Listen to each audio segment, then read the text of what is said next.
Hey, welcome back to Help Along the Way. I'm really glad you're here.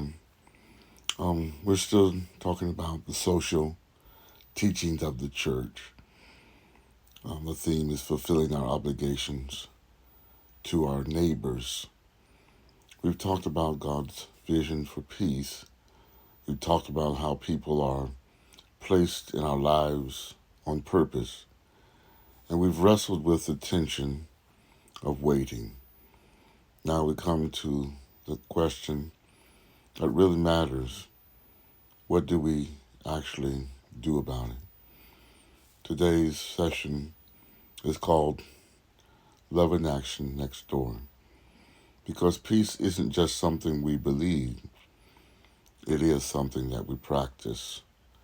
In Acts 17, we're reminded that God is not far from each of us. Think about that.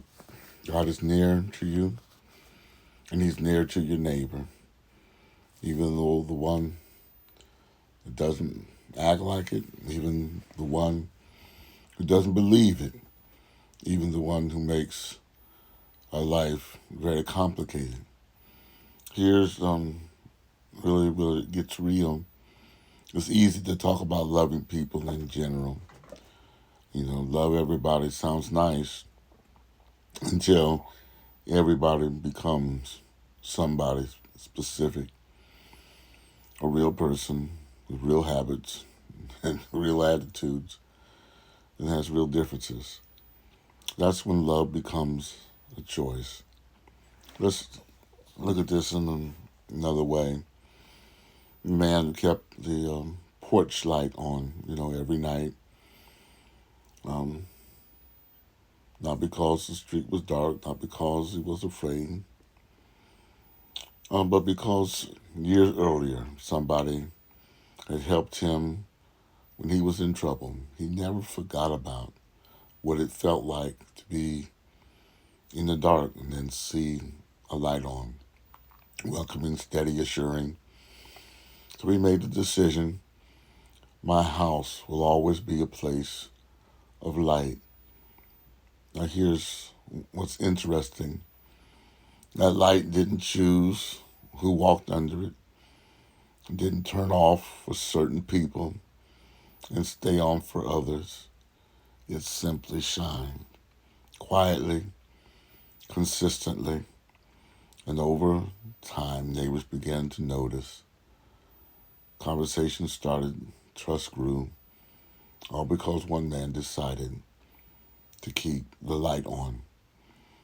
That's what love looks like in real life. It's not loud, it's not always noticed right away, but it's steady. Jesus said, we are the light of the world, not just in big moments, but in everyday ones, right next door. So what does love in action look like? Let me make this very plain. Be the one that speaks first. Don't wait for them. A simple hello can open the door. Serve quietly. Take out the trash. Offer help. Do something small without needing credit.